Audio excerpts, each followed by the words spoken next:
Things first, I just want to say the exact car I have is the 2014 Dodge Challenger V6 with the Sinister Sport package. I have the 20-inch Sinister Sport rims. They have a Super Sport mode, and you'll see the chrome ones that are 20 inches. Normally, they have the 18-inch ones. Painted my calipers red with the high heat engine paint. If you're going to do it, make sure you get the high heat engine paint because that's going to last the best.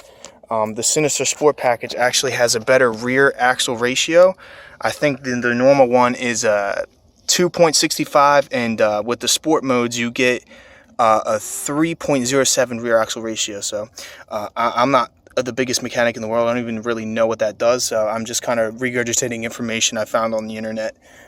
So the other things I've done, I got these little side scoops. I just like the way they look. I'll admit it, I'm a racer. I got the V6, and I care about more how it looks than performance.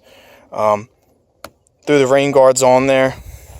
If you're going to get these, be careful not to put them too low, because sometimes after a while when you open the car door, the window drops down about an inch, and when you go to close it, sometimes your windows start acting funny, and if they don't drop down all the way, they're going to hit this, and it's really annoying because then you got to start your car, lower the windows, close it, do all that. So that's annoying. Try not to fall a victim to that. So let's go ahead and open the car up. I plastic dipped right here. I ended up ripping this off. I don't know why. I just didn't really like it. I think I went too heavy. So I did the 75-cent mod as well, where you get this red trim in there. It's you just kind of shove it in there. It's not glued or anything. I did it down there. I did it in the back as well and down there. Just kind of makes it pop a little tiny bit more. Let's see, what else did I do? Start it up for you. We got the red footwell lightings. It's like this LED glow John right here. It's got like 47 modes. Got to have a copper, you know what I mean? You have to have that. But be careful, a lot of cops get pissed off when they see that. I got like 5 tickets the other day, and I'm kind of salty about it. Alright, so I'm going to pop the hood for you. It's a little dirty, got to get it clean soon. I got my cold air intake right here. This is the K&N cold air intake. I had a small issue when I had gotten this installed. It didn't really fit perfectly. So the piece of plastic from the cold air intake was rubbing up against here. It's an aluminum hood, so it's never gonna rust or anything like that. It just kind of bothered me because, I bought the car brand new, and it just pissed me off to see it do that. I did these covers. I did these headlight covers. I like the headlight covers. I like the whole blacked out look, but at nighttime the headlight covers, they definitely take some of your light out, so you got to be careful.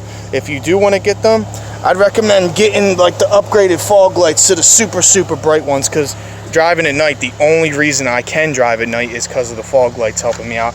And the covers, they pop on and off by like double-sided like weatherproof Velcro, so it's pretty sweet. So let's come back here into the trunk. I got the taillight covers. These come separate, so you'll be able to buy them. You'll get these, the tail lights alone, and then this is separate. So you want to make sure, because in the picture it has all 3, but really they only sell you 1. I was mad as hell when I ordered it and it came with only 1. So then I shouldn't be showing you my license plate, but another cover. My exhaust is a MagnaFlow Catback exhaust. It was like $1,500. I kind of went all out with it. I felt like that was just gonna, I don't know. I just got that one. I got the mud flaps. These help out a lot, especially on the black paint. When you drive around, you just get that spray of bullshit up there, so it really helps keep the car nice and clean. In my trunk, I got a system. If you're gonna get a system in your car, there's a few things to check out. They have these ones that actually fit perfectly in this spot over here. If you want to have a setup like this, you have to make sure that this right here can still pop up, so you can get your spare tire. You don't want to like limit yourself and do too much in there, and like so you can't get your spare tire. That would suck when you need it. Then you'd have to like rip the whole car apart and stuff like that.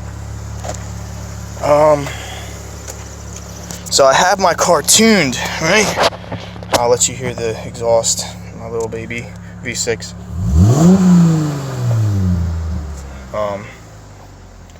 So yeah, I have these upgraded lights in here.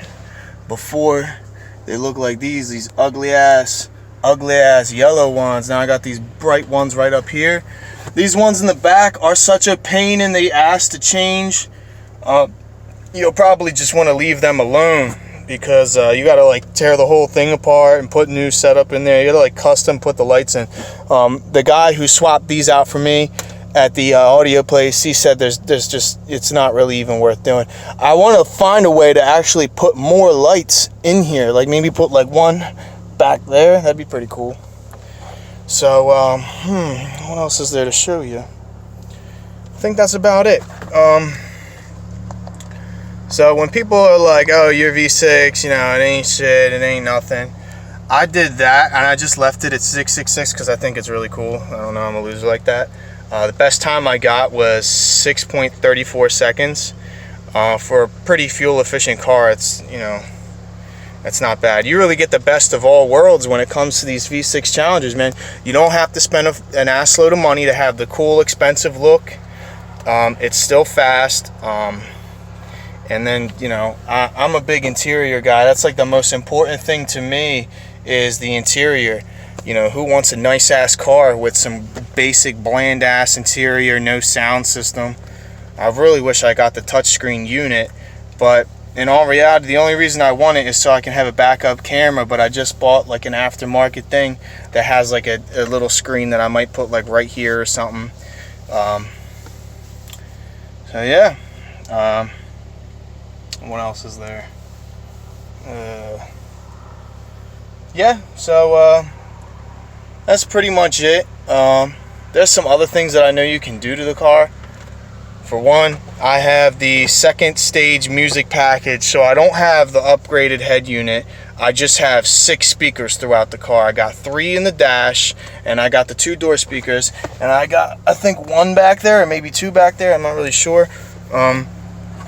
I have the Boston acoustic setup, and from what I understand, like I don't think they're too bad, but there's definitely better out there. I might swap my door speakers to get some like Pioneers or something that hits a little bit harder. I'm a huge music guy. The bass sound system comes with 4 speakers, and they're just crap. You would want to just swap them out instantly. So when I bought this car, you know, I get a lot of crap from the V8 guys, like, you know, why didn't you get the V8? I test drove an RT. It was an automatic. It might have been an older RT.